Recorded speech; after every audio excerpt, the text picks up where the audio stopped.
Here in the apple-growing Elgin Valley, this 7-bedroom feat of design and engineering is home to a third-generation wine farming family. As Grant Butterworth showed us, it's broken the mold of wine estate architecture in sweeping style. Wow, okay, this is not your average country home, is it? No, not at all.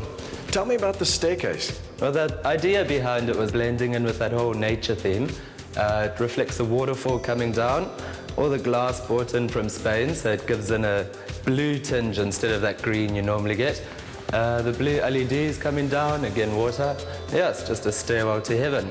You know, one of the first things that hits you about this property is the sheer size of it and the volume of the home inside. Yeah, well, there's a lot of size. With the decks and patios, we've got 2,200 square feet.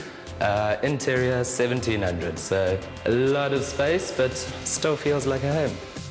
From a winter lounge and cocktail bar to a sunroom, wine cellar and gym, this house manages to incorporate everything you'd find in a 6-star hotel without losing the feel of being someone's personal hideaway. You know, it's one thing to be surrounded by nature, but this house is literally merged with it. You've got a tree in your lounge, you've got water on either side.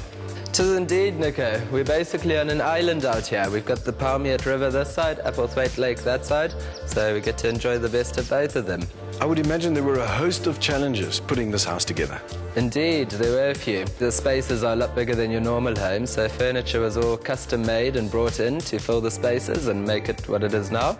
Take the fireplace here, for example, Nico. It's a timestone Gav found in Namibia and ran out of stone before it was finished, so he had to send someone back to keep digging, and luckily they managed to find a few more pieces and ended up with this product.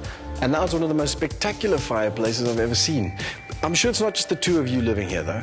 No, not at all, Nico. Gav's family and his friends enjoy the space and, yeah, entertains a lot and people in and out all the time.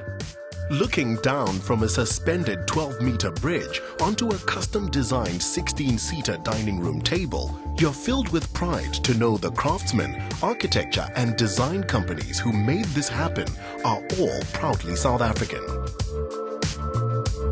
So this is the master bedroom, Nico. As you can see, still spacious, lots of room. Themes carried through from the rest of the house. They've got the elegant look going. Bed was custom made. And obviously the winner, the 360-degree views. Well, I must say there does seem to be a common thread throughout the house in terms of style, and it also seems very personalized. Gavin and his wife, they had input throughout the whole process.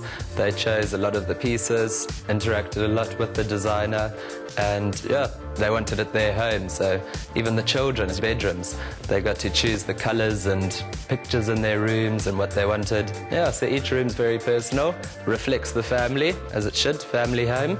And yeah, they got what they wanted. And once again, incredible views. I thought you couldn't top what we saw downstairs, but look at that. Yeah, no, it is spectacular. I mean, the Elgin Valley is a beautiful area, and then what's been created here at Lothian, you can see pretty much the whole farm from this bedroom. Gavin could lie in bed and watch his vines growing. Gavin Wilson's home uses geothermal energy.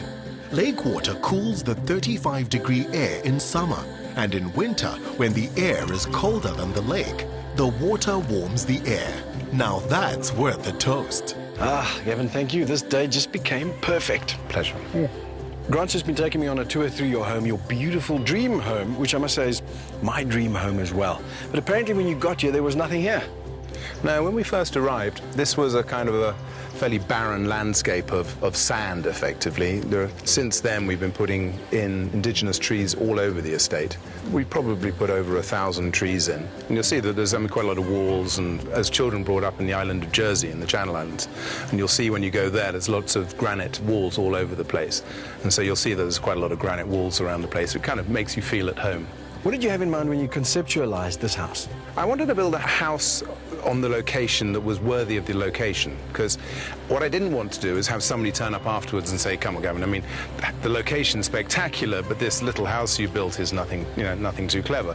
So I kind of felt that I had a moral obligation to build something that was really kind of wickedly good from the outset.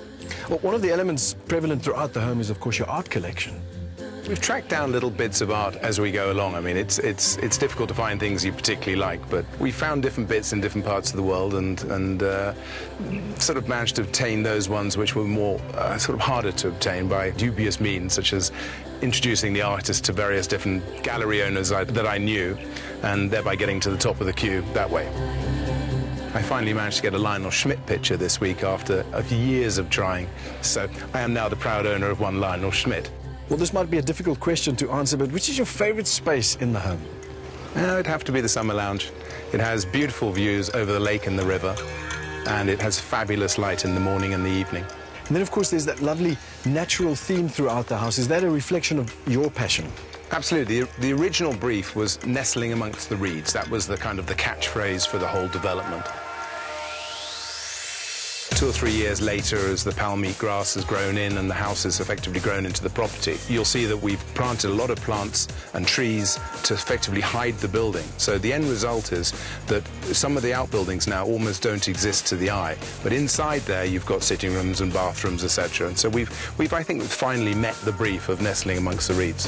As well as the many plant species found nowhere else in the world, but here in the greater Kugelberg biosphere. Here's to the perfect house. That comes with its own house wines, Cape leopards in the mountains, fish eagles on the lake, and all-round bliss on tap.